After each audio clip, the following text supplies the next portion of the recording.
Hello, welcome everyone. My name is Patricia Cohen. I'm with the New York Times, and I'm particularly happy to introduce this session, not only because of the professional accomplishments of Jack Saul and Esther Perel, but also because they are two of my closest and dearest friends, and we've known each other for many decades.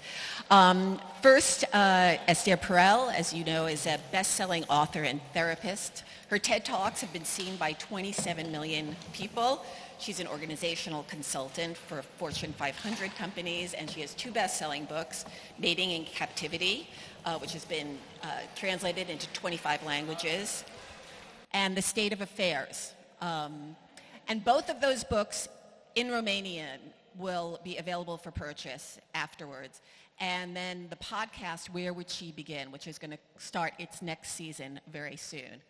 Jack Saul is a psychologist and family therapist in New York. He's director of the International Trauma Studies program, which works with people on domestic and political violence in war, conflict, natural disasters. And he's taken his work into many different mediums in terms of theater, performance art, using testimony and narrative. And you're all incredibly fortunate because the art installation next door, Moral Injury, is up, and it's really an absolute must not miss, which integrates testimony and narratives from veterans, from war correspondents, and the impact. And then afterwards, to make sure we want people afterwards to come, there'll be assistants there to record your responses to the installation, which then will, in fact, become part of it for the next time that the art project is shown. So after you go into it, please make sure you stop. So anyway, these two have worked and played together for a long time, and so it's my pleasure to introduce you both. Thank you.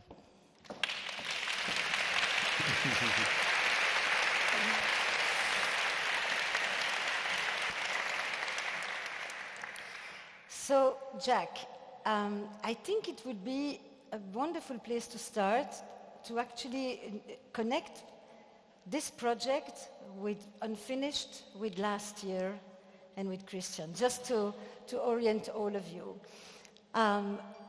Many of you may have been here when I spoke last year, and basically what I talked about was how do big cultural changes, like you have had in Romania, communism and post-communism, how do collective cultural changes directly affect your bedrooms, your intimate relationships, your overall relational lives?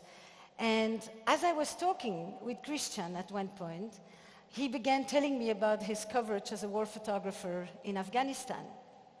And I said, you know, Jack is doing a project. He's worked extensively with war correspondents for many years, and he's doing this whole project where he's interviewing correspondents about their experiences. 2 months after I was here, Christian came to New York, and Jack interviewed him. And then Jack began talking about the idea of an installation, of really turning this into an experiential piece, not just for the people who are doing the interviews, but for society at large. And Christian said, let's do it at Unfinished next year. And here we are. So this is just to give you the background of how this project unfolded, and you will be sitting in that room in a quite riveted way. So I just want to ask you a question first. Why did you want to do this project? It's like, don't you have enough listening to trauma? Don't you want to break after you have done your work? Why did you want to do more with this? Actually, I listen, I do therapy with people who have been in traumatic situations. And actually, one of the things that helps me deal with it is by working in the arts, by having these projects where I'm not just working with patients, but also working collaboratively with the people who have been through these experiences and creating something together with them. And this started a number of years ago when I was running a program for torture survivors in New York City. And we were seeing them in the clinic, but we were also hearing that many of these torture survivors from different countries around the world were not just wanting therapy. They didn't actually want therapy. They often didn't know what therapy was from the countries that they were coming from. But they were seeking some kind of public forum to talk about what they had been through. And that started to think maybe this is something that would be more helpful to them. So I got together a theater ensemble, and Esther was in the ensemble. I don't know if people know that Esther has an acting background before she went and became a therapist. She was on the stage, and I thought, okay, I'll create a stage for Esther also in the context of creating this project in which we would meet with this theater ensemble and invite refugees and others who had been through very difficult experiences, and they would tell their story to the theater actors, and the actors, these professional actors, would take the stories, work improvisationally with the stories, and then bring them back to these refugees, and the refugees would comment on them and revise them, and really it became a creative, collaborative process to create a theater play out of their stories. And what we found was that it was not only helpful for us who are therapists who worked on this, and also the artists who were working to be involved in the arts, but that the people who participated began to take their stories to their children who they had never spoken to before about what they had experienced, and then to other members of their community. And then it culminated in a performance to New York City honoring torture survivors. And we saw that the rippling effects of doing this kind of artistic work were tremendous. And it made me kind of interested in this idea that healing doesn't just take place in the privacy of the office, of the therapeutic office, but there are powerful healing forces that take place in public spaces, in artistic spaces, in this theater space. And it also affects the public. And the public, it's very important for the public to be able to share in these experiences with the survivors, and the public is transformed when they're able to listen and hear these art projects. So I think that it would be fair to say that one of the things that we share, we are both psychotherapists, we work in our office, but we often feel the possibilities of what can happen in this most exquisite human experience called therapy, but also the limitations of an office, especially when we have the feeling that people are bringing in issues where they think that they're the only ones, or where they carry the sense of responsibility as if it's a private problem, a personal problem, when in fact it's a collective problem, it's a societal issue. And we refuse to collaborate with that idea, actually, that wants to isolate people as if there's something wrong with them, when sometimes there's something wrong with us. Do you follow me? And I think that this theater of witness that we have done, my podcast, your installation, which we're going to play a few pieces of, really is part of this way of thinking. Especially today, in our atomized society, it's very easy for us to think, what's wrong with me? And everything about consumer capitalist society encourages that. It's a very interesting thing that when they look at post-communist societies, people used to feel bad about a lot of things. They've always felt bad about a lot of things, but they didn't necessarily think there was something wrong with them. Actually, they often thought there was something wrong with the system, with the others. And this personalization you see everywhere. So you wanted to say something? So the next edition of our work was 9/11. Yeah, we had the terrorist attacks in New York City took place in our neighborhood, and our children, who were 5 and 7, 8 at the time, were in the school 2 blocks north of the World Trade Center. And they, as the other kids in that school, saw many of the events that happened that day. They saw the planes go into the center, into the towers. They saw people jumping or falling from the towers. And we were faced as a school community to address how this impacted our kids, ourselves, how the teachers were impacted by this, and to decide how we were going to approach this. And the main way of approaching from a mental health perspective is usually screen people for problems and then send them to a therapist. And we know that this is not the most effective way of dealing with the disaster. The most effective way is to mobilize the families and the community to be active in their recovery, and to look at this not as just an individual problem, but as a collective problem, a collective trauma. And collective traumas require collective responses.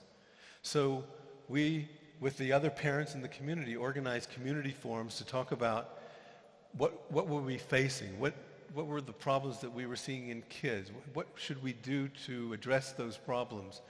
And we as a community decided we were going to go to get mental health funding and not just let the mental health professionals come in and just provide services from the outside, people who didn't really know the community as well. And we applied for funding for a community resilience project, which means mobilizing the resources in your own community. And then to fund projects that we would run that would be really helpful to the members of the community based on what we knew were the real needs. So one of the things that we were able to get funding for was developing a theater project that would give voice to the different experiences that people had in Lower Manhattan. We basically wanted to interview all the people that were not on the front page of the newspaper, which meant not every fireman, but the doorman, the chaplain who picked up the pieces of the bodies, the people in Chinatown, which is a neighborhood nobody ever mentioned, those people. And we created a theater of witness, basically, that was called, the play was called Everything's Back to Normal in New York City. I don't know if you remember, but it was Bush?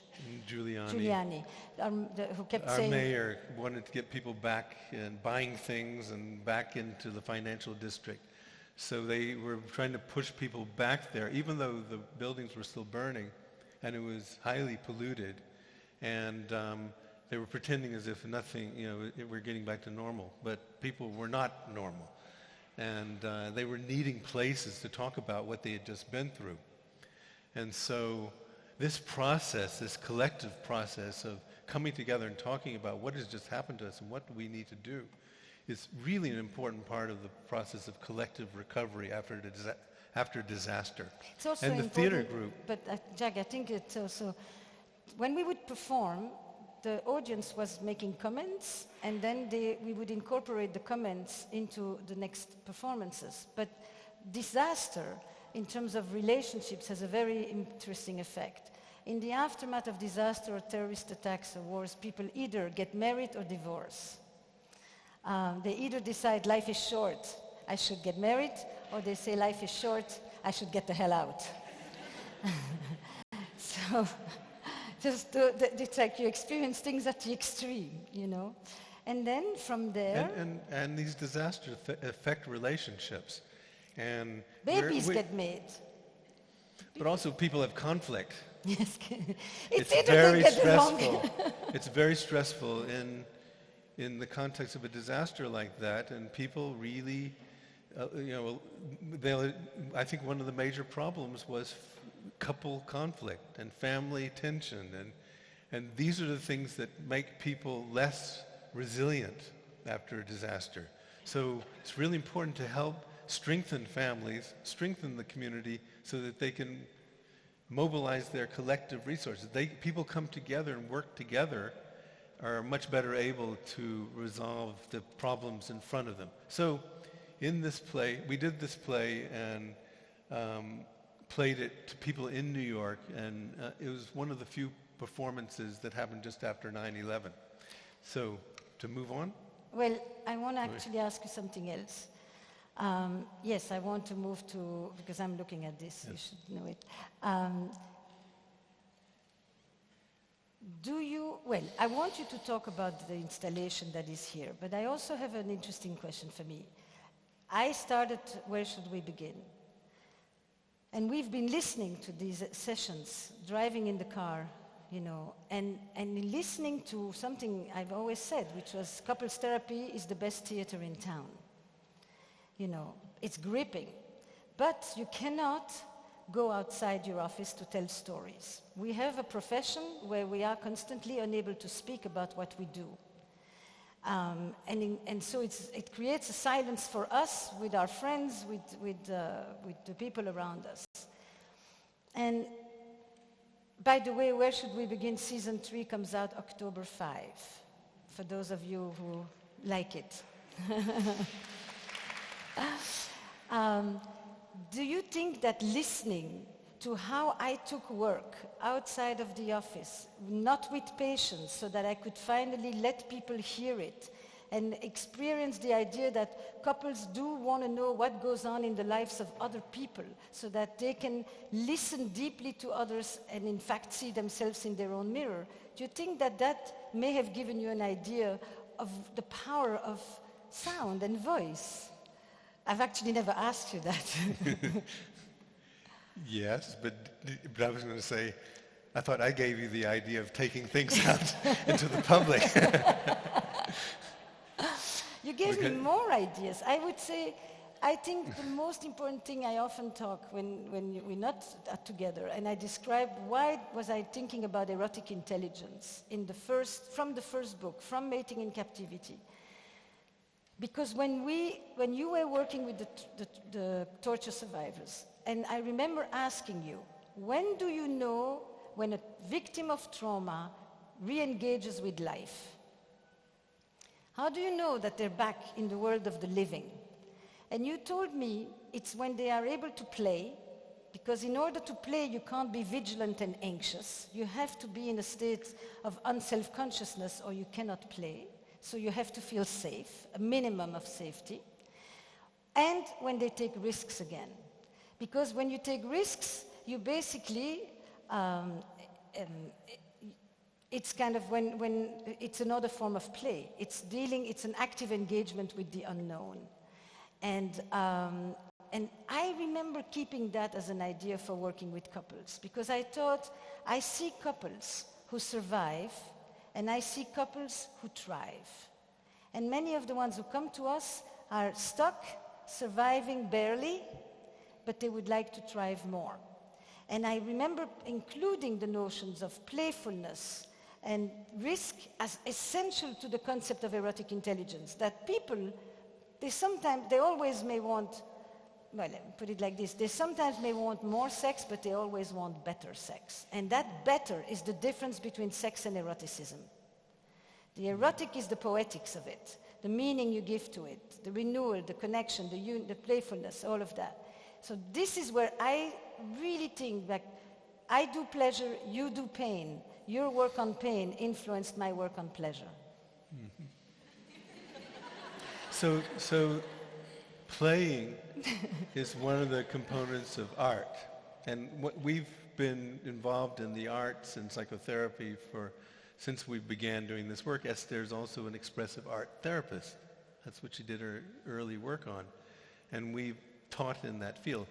But some of the things that are important about an art perspective, as it intersects with a therapeutic perspective, is that it also provides a place for people to be less constricted, to move, to use different senses, especially in the trauma field. People get stuck in their bodies, and they need to be able to move to recapture the energy that they need for healing. And then people need to be able to speak about the difficult stories that they've been through and not become isolated. Because if you become isolated, you're haunted by these stories, and they stay kind of frozen in time. But when you communicate your stories to others, then you are engaging in a dynamic. This is what Moran was talking about yesterday. Moran was talking about yesterday about memory. memory is not a static thing. When you speak about it, you're always creating new memories. And so one of the things that happens in our theater work is that when people talk about these difficult memories, they're opening up the conversation to include more aspects of their experience, and the memories start to change. And they start to realize that I wasn't such a victim.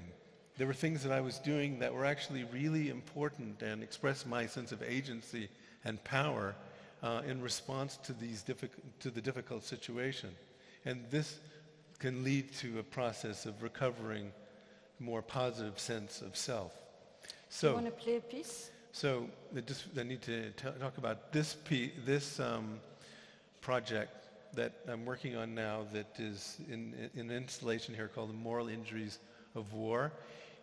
Is based on the work that I've been doing over the past 15 years with war correspondents and other witnesses of war, humanitarian workers, human rights workers, and veterans, talking about an aspect of trauma that is usually not encompassed by post-traumatic stress disorder. PTSD, post-traumatic stress, is really a problem of, it's due to threat, anxiety, fear, a fear-based response. But there are other responses to being in traumatic circumstances that are problems of conscience, where people feel shame and guilt for what they've seen, for what they've done, for what they were not able to prevent, for what they would have liked to have done, and for the people who they had to leave behind, for the people that didn't survive. There's a whole number of different kinds of experiences that can leave people plagued by guilt. And this guilt has been identified with veterans and referred to as moral injury. And veterans who, in the U.S., kill themselves at a rate of more than 20 per day is due a lot to struggling with these problems of conscience. And so there have not been any really adequate treatments for it. Most of the approaches have been more individually focused and focus on self-forgiveness, but it's very hard to focus on self-forgiveness when the burden of your guilt maybe shouldn't be, you maybe shouldn't be taking on the burden of all that guilt. Maybe it should be shared by the rest of society, because it was the rest of society that sent you there to fight these wars. And there are other people who are accountable for some of the problems. Can I add something on this? Yes. It's the thing that you told me that I think is really important. For most of history, when there was war, 90% of the deaths were soldiers. In modern war, 90% of the deaths are civilians. So modern warfare is filled with atrocities. It's unavoidable. Horrible atrocities happen without people wanting to commit them, but civilians are take the brunt of all the violence. And so in these recent wars, there have been hundreds of thousands of deaths and casualties of civilians. And we've spent trillions of dollars. And we need to look at this as a major collective catastrophe. So when people feel guilt or shame, it sometimes is the most healthy part of them. Well, they're feeling guilt because they have a conscience. And unfortunately, a lot of the practices in the military are about trying to suppress that conscience, making people morally disengaged so that they can kill. And by dehumanizing the others so you can kill them. And these processes actually harm people. So there's been a whole movement in the VA hospital now, and mainly among clergy, who have seen that it's not therapy you're going to help people who have moral injury, it's moral repair. It's clarifying values again, helping people to find ways of making reparation to those who they feel guilty to be considering the casualties of civilians, and to finding some way out of this collectively with society, and breaking down the barrier between the veteran and the rest of the civilian population, which is usually, that's a very rigid boundary. So I want to play some clips to give you an idea of some of the... Let's do 2 minutes only. Well, because it's you'll hear. there. Yeah, can we play the first clip, please?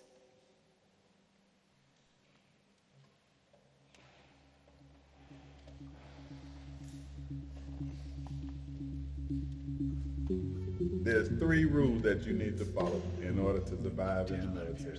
The first thing you need to do is you need to do what you're told. The second thing you need to do is you need to do what you're told. And the third, the most important thing out of all of these that you need to do what you're told. I was witness of something really terrible. I saw a convoy and I saw an old woman a little bit outside Kabul. And she was shot, but she was not near the convoy at all, like really big distance. And was shot by this guy, and then I tried to follow and understand why he did it. He said very suddenly, I killed her because she crossed in front of us. But I said, yes, but she was far enough to have time to cross and to not be in danger the convoy. Yeah, but it happens, it's collateral damage. Like very normal. I said, do you understand that that woman probably is a mother of collateral damage? Sorry. And I realized that he came in Afghanistan just with few weeks before. You can even see it in their eyes or talking with them. They are there, so they are prepared to shoot. Whatever, they are ready to shoot something. No matter what now, I always think that there's room for diplomacy. I think that war altogether is absolutely unnecessary. So I've just become more cynical about all the conflict around the world. The cynical part of me wants the public to understand that it's your fault. We are all complicit in all of this horror. I don't need other people to experience my pain. I need other people to understand that they are complicit in my pain. I can hold my pain myself, but other people need to understand that they had a part in causing it.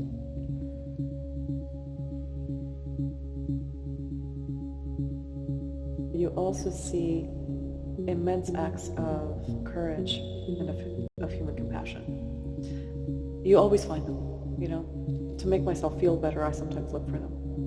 So for example, in Iraq, on one reporting trip, ISIS was killing any Christians or Shias that they found.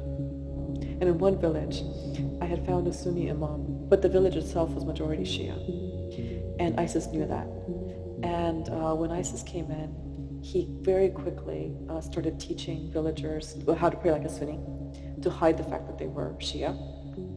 And ISIS figured out that something was up. And so they started bringing him in for questioning.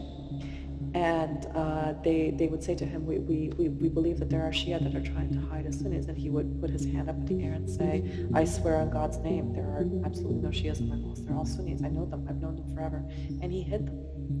And of course he would have been horribly killed had he been found out. But he managed to hide a large number of people.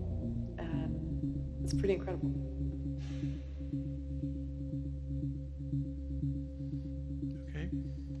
Sorry for the echo in this room. It sounds much better. In the installation, it's a 6-track installation there. Elise Blenner-Hassett is here with me, who did the soundtrack, music soundtrack, and the editing, which is much better in the space than what you just heard now. But these are just some of the voices. We have a loop of a number of people that have been interviewed, mainly veterans and some war correspondents, speaking about their experience and what caused them to have such moral anguish in their experience in war, and what the effects have been on them, and what's been helpful for them to try to overcome some of the difficulty that they experience. So this project is an ongoing project. It's a research project as well, and it'll be ongoing, collecting different testimonies and bringing back the responses to the people who have given those testimonies, and then looking at bringing it out to communities where we can play it with veterans and communities, so that they can engage in conversation about some of the realities of war. I think you'll hear when you go to the installation that when you hear people talking about their moral struggles with war, it's different than what you normally hear when people have PTSD. But you hear a more humane side of people's experience. No, but I think what I began to think about when I listen is that this fundamental question: can you be a good person who does bad things? And or when you have done these bad things, do you it's like, what is the connection between the person and the behavior? It's a question that is asked in couples all the time. What your last person says here, I try to find the good in those people but at the same time, I have seen people who can be perfectly nice here and quite awful there. So they can split. And I think this whole question all the time about the evil inside of us, about how we redeem ourselves, about what it means to say I'm sorry, about what it means to say I take responsibility, which I do on a micro level and which you do on a macro level. Would you say? You could say that. I can say that. What would you say? No, let me ask you. So I said how I am influenced in major parts by your work. How would you say that you are influenced by what I do? In if the at all. therapy. Yeah, or the way that I've approached it. Well, Esther is very unconventional, so it's good to have an unconventional partner to inspire you to do innovative things. So that's probably the main way that you've influenced me. In life, not in work. But in life and work. And probably the other way that you've influenced me most is, as an American, we are really kind of suffer from this individualism, that it's very hard to get out and take a different perspective. And Esther has always been very critical of this kind of over-individualized perspective, I think from a European perspective. Now, it manifests itself in different ways in the United States. It's like self-reliance. You've got to do things on your own. You don't reach out to other. You don't practice interdependence. That's really influenced me a lot in my approach. But I don't think it comes from my being a European. I think it comes from my being the child of my parents. My two parents are Polish, for that matter. And I think that as Holocaust survivors, something in that community after the war, coming from wherever concentration camps they were coming from, never went to therapy. First of all, never went to therapy and did everything collectively. And they did it in two ways. They planted trees, or they had parties and gatherings of the people from this village and that town, or they had commemorations in which they put all kinds of names. They named trees, they named buildings, they named in order to create a link with the past that had been destroyed. And they did it all on their own. It was completely grassroots.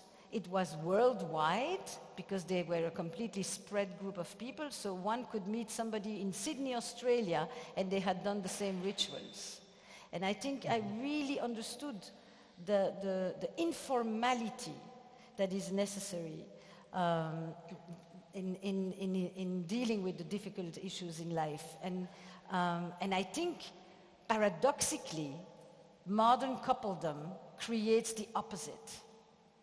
Modern coupledom and nuclear family reinforces separation and silence and hiding of a lot of things, particularly issues of abuse.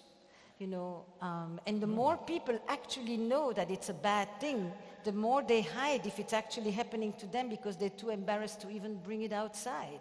So it's knowing that it's not a good thing doesn't mean that you don't live with it. And when you then live with it, then you have a struggle between how can this be happening to me? I want to let you hear the two clips, actually. One from season 3, which is the trailer. And what I did in that sequence, how many of you know Where Should We Begin? Then I don't have to say anything more. Okay, Where Should We Begin is a podcast of live couples therapy that I record in my office with couples for 3 hours, one session. It's unedited, unscripted, raw, it's just cut for length. And they're not my patients, they're people who apply from all over the world. You can too. And because I wanted to take things from the private space into the public square. And I wanted to create a virtual village. And on top of it, with social media, people lie like they've never lied. It's fake news all over the place. Everybody's happy. Everybody has the greatest love story. Everybody had the most fabulous weekend. It just is unbearable. And there is nothing more unbearable than to look at somebody else's happiness and wonder what's wrong with you. So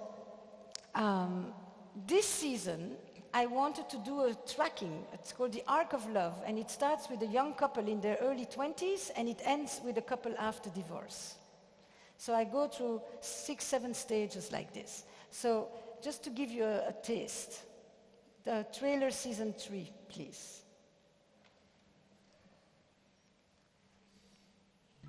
None of the couples featured are ongoing clients of Esther Perel.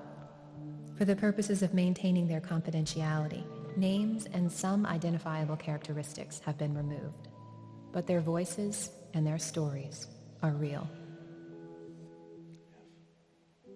And we kissed, and it was just like, that was it. And for the next 9 months, we were like having sex everywhere, and that summer was like, we felt like we were in high school. This season, I will be tracking a series of couples at different stages of development in their relationship and in their life, from young and just forming to dissolving. Watching her fall in love with someone else was about the most painful thing that I've experienced, and I don't want to do that again. We will hear from couples as they mature into stable, long-term relationships who are struggling with the degradation of their erotic life. If you compared 3 years before that, it doesn't even feel like the same couple, sexually. As in better, as in... No, way worse. And couples that confront loss. Suicide is like an earthquake. In the initial earthquake, there's damage, but there's actually more destruction that comes in the aftershock. Divorce and endings that sometimes lead to completely new beginnings, and with the same partners.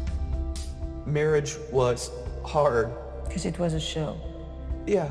That you didn't want to play. Yeah. This, I like. And we also meet other relationships that are part of the family system.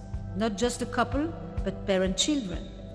I tell you that I'm sad, and then your go-to is, well, don't focus on that. I am an optimist. But then it makes me feel like I have to hold all the sad feelings. Like I'm the gatekeeper. I'm the gatekeeper of all the pain and the gatekeeper of all the sadness. Join me for the final season of Where Should We Begin?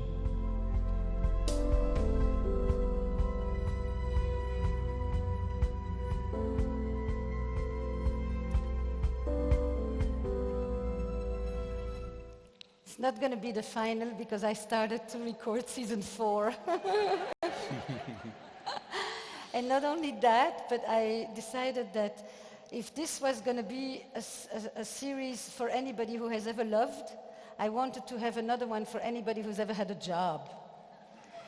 And so we're coming up with a completely new podcast. It's called How's Work? And it basically looks at all the hidden dynamics, the invisible forces that play in relationships in the workplace between co-workers, colleagues, family business, co-founders. And it's endlessly fascinating.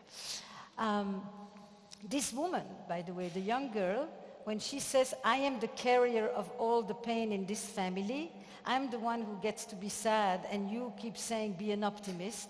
This notion that people become carriers of the stuff that others do not want to see inside themselves, it happens in a family, it happens in a couple, and it happens in a society. Would you say? Yes. So, I think we should open maybe a little bit. Shall we? Mm-hmm. Have a conversation with all of you, and you. Okay. No. Hello here. We can move around. Yes. So, ask away. Just here, yeah. Yes. Hello. Thank you for being here, sharing with us your work and time and energy. Can I ask you something to stand so that they can see Sure, you? no problem. Yeah. So my question is related more to pain and suffering, and I'm just curious if in your work and in your research, would you say that there were examples when people, they turn after pain and suffering thinking that that was a gift? Can you say that again? That Yeah, sure. They see their pain and suffering as a gift. Yeah, I mean, pain and suffering. It's Thank you, God, for making me suffer. Sorry? Thank you, God, for making me suffer. No, not this way. You know, I mean, you had the experience, you had the pain, you have the suffering. Later. Later. I mean, the process. Does people bring them to this idea that maybe it was a gift? Yes. I don't know. I mean, one of the truths in the trauma field is that Can you hear trauma, which brings a lot of pain to people, also has the possibility of opening up new possibilities for people. And people endure a lot of suffering, but can discover new parts of themselves, new relationships. They can be displaced to new places where they have lost and are dealing with the pain of loss of what they had before, but they've gone to new lives. They build new lives for themselves, which they may have never had the possibility of having before. So we call this post-traumatic growth, that aspects of yourself, post-traumatic growth, certain aspects of yourself which were dormant can become alive when you've gone through real difficult experiences. We have to the cameras, we need to switch back. I think, but we'll still take questions from this side, and I think actually what would be good is if we take 3 questions at a time. Exactly. Okay. Yeah. Exactly. And then you can answer. So here. And please, a brief question so we can get as many people in as possible. Hello, thank you for being here. I have a short question related to... Closer to you. I have a question related to carrying pain with you. I have a long history in my family, and we had some family members being in Siberia and in the... How do you say, lager? Ask the question. It doesn't matter. The question is, I sometimes feel like I'm carrying the pain that they had being through those experiences. And I know that focusing on my life and not thinking that it should happen the same for me, especially the times are changed. But how I sometimes feel hooked. How do I get through this? Great question. Great question. Great. Another question. We're going to take 3 at a time. Anybody here? Yep. Okay. Thank you. Can you hear me? Closer to you. Okay. Actually, I have a question divided in 2. So the first part is, most of the people who refuse help actually need it the most. So from an ethical point of view, should we help them?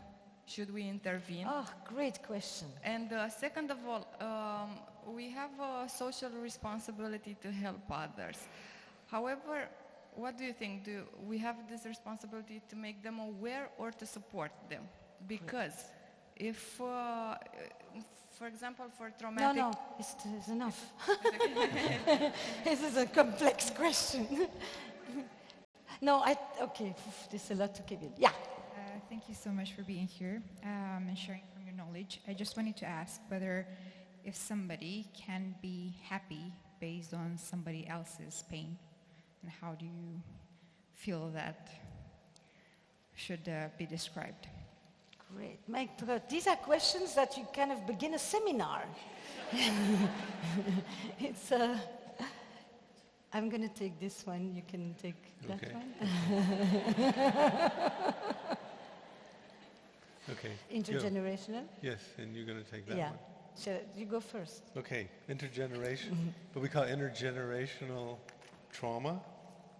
It's referred to the difficulties that previous generations have been through, and people can continue to feel like there's some connection with those struggles and with that pain. I'm talking to her. This is what they're telling us. Okay.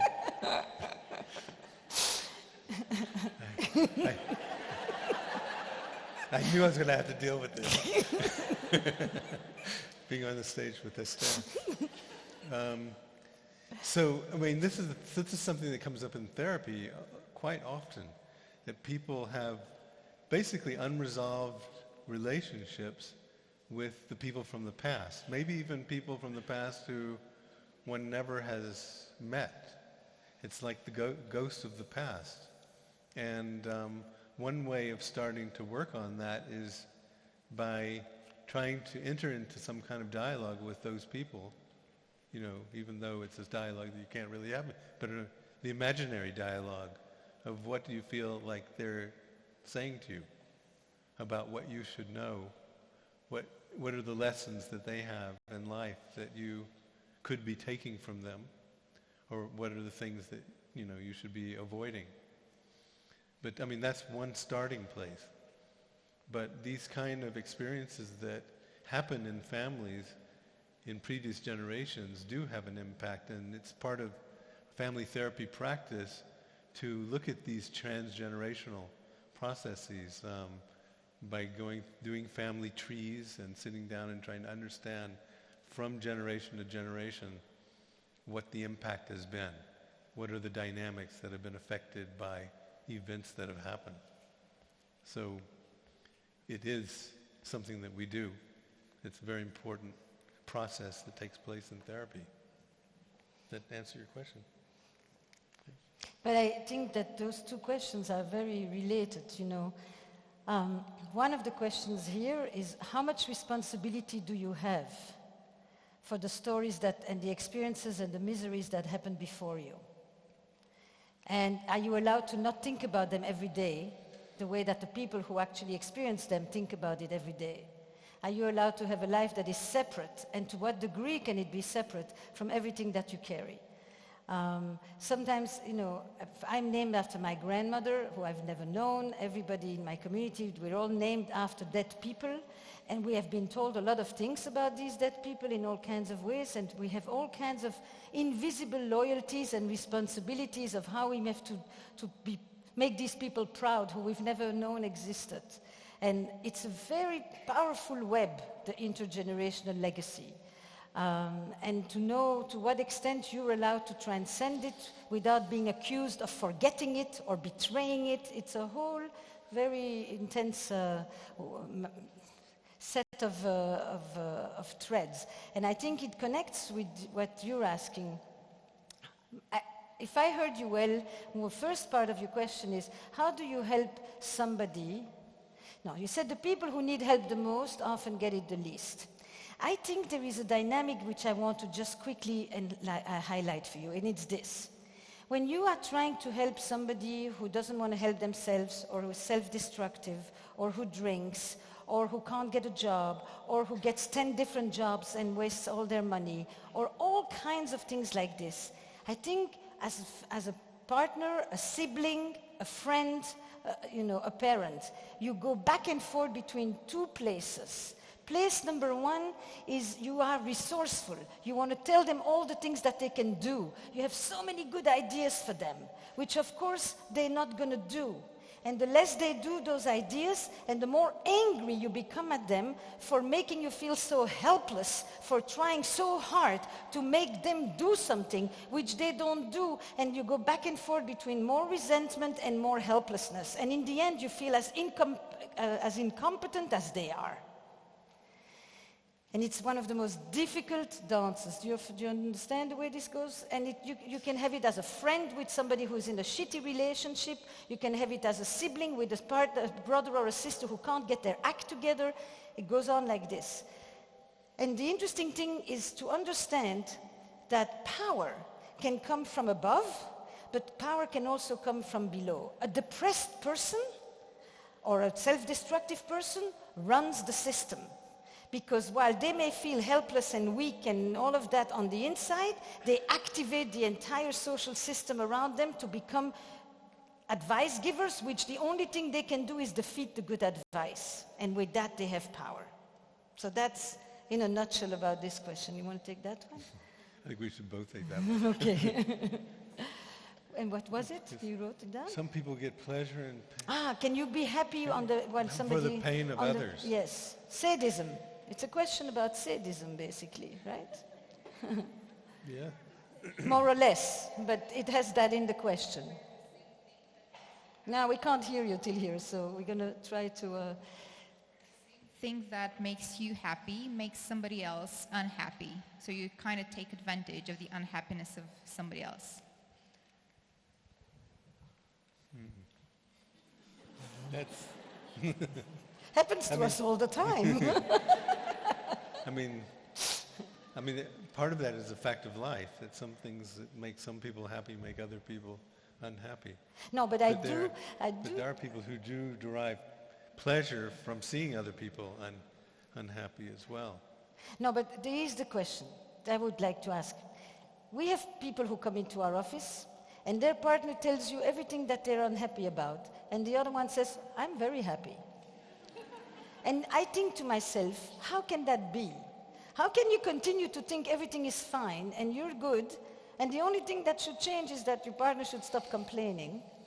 You know, when your partner is actually, I think that's more the interesting piece to this question. And can, you know, if you continue to be happy next to somebody who clearly is not, you're not in touch with reality.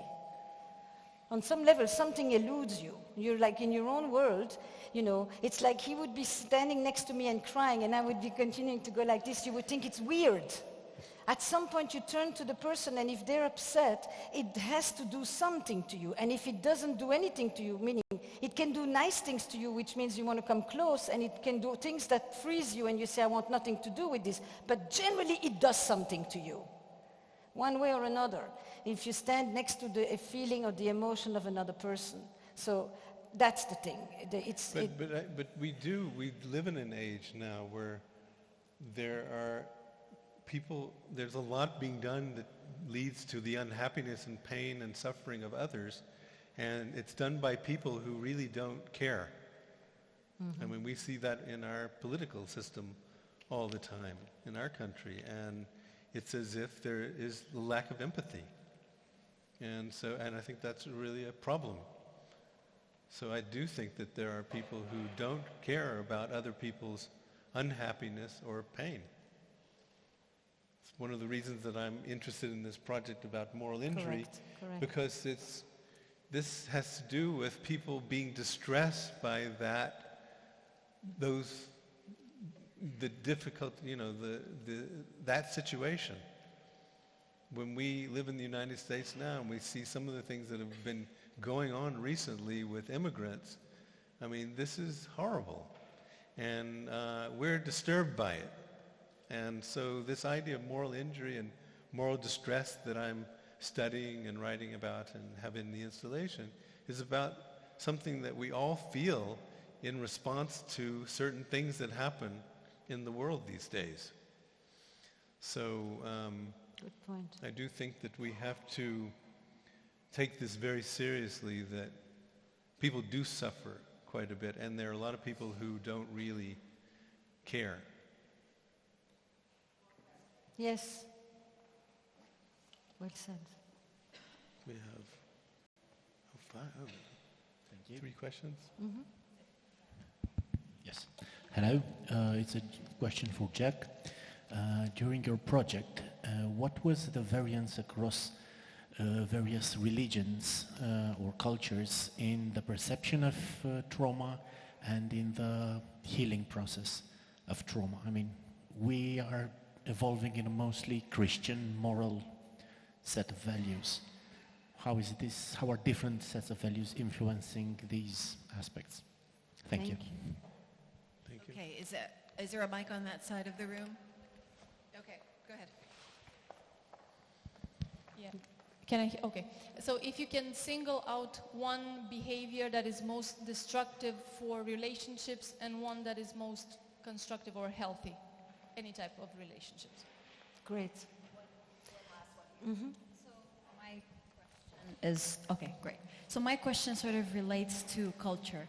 What do you do when your family comes from a different culture that you were brought in, and you're trying to form your own self-identity, and there is this great cultural clash? And Give me one sentence about the divide. Religious Arab versus Western, let's say. And the family's background, if you had a cartoon above their head, what would it say? Very Arab, very Christian. Okay. And if you had a cartoon above your head? Modern, today, Romania, not that spiritual, but not that Christian. Great. You want to take the first one? Okay. Do different religions approach the problem differently? Or how do they approach them? What's that?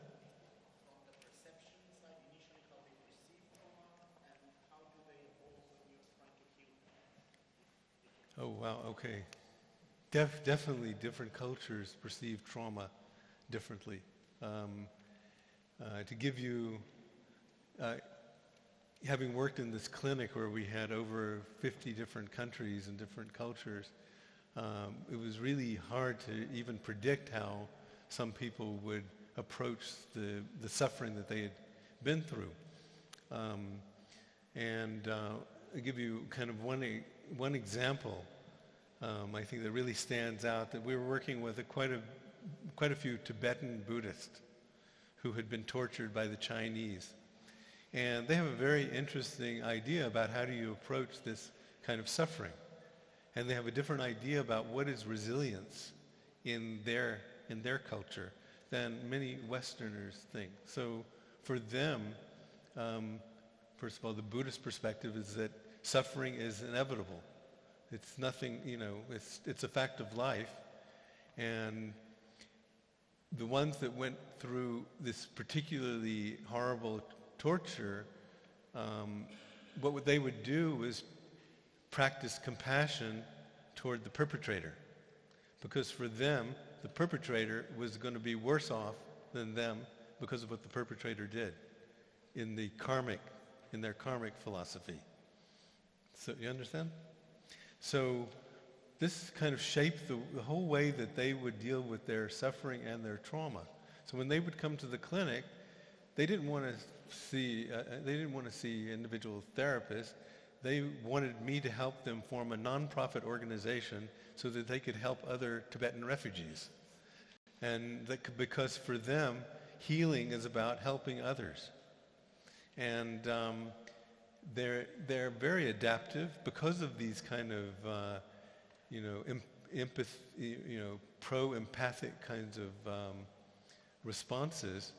They tend to make friends very easily and connect with people and get tremendous resources to help them.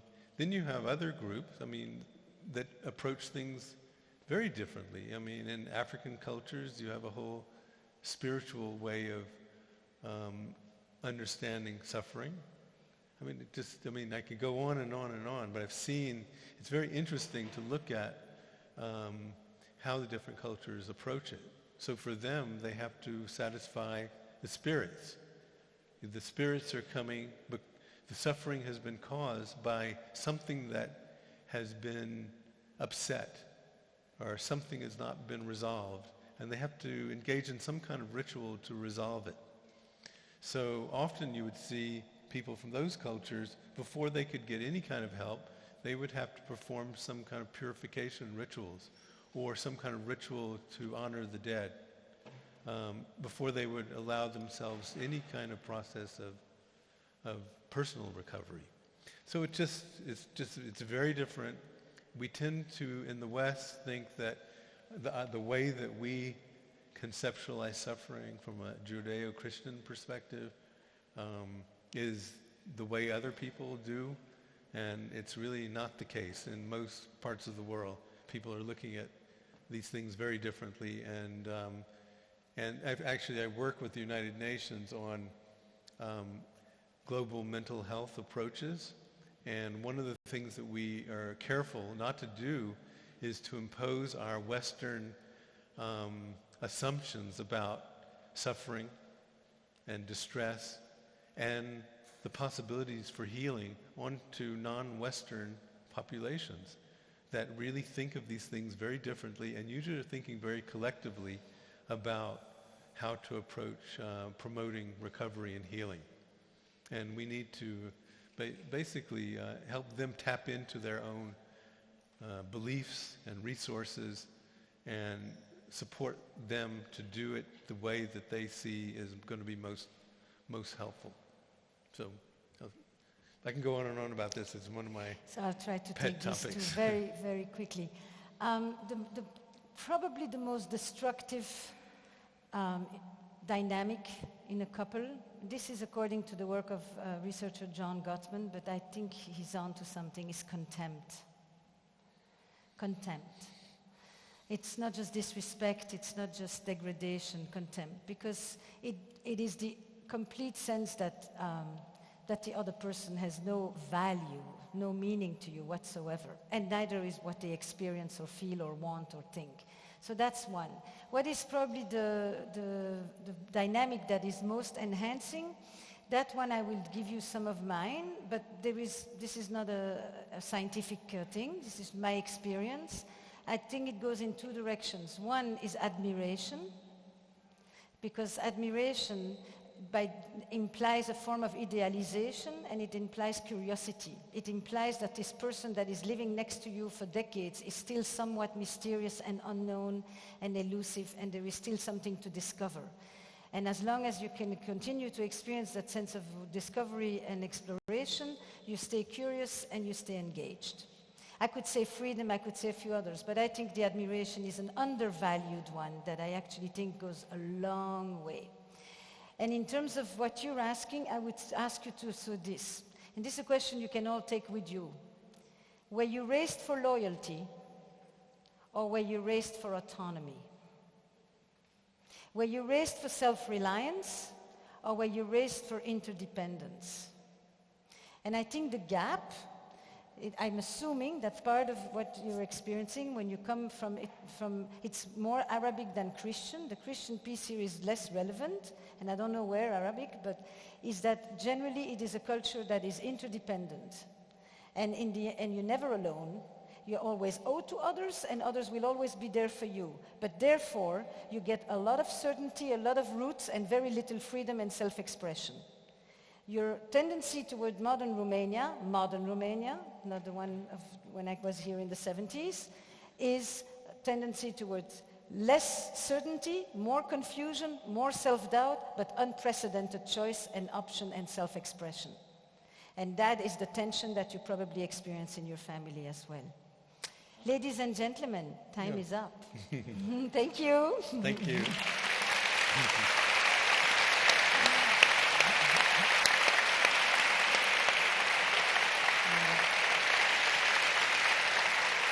Shall I say it?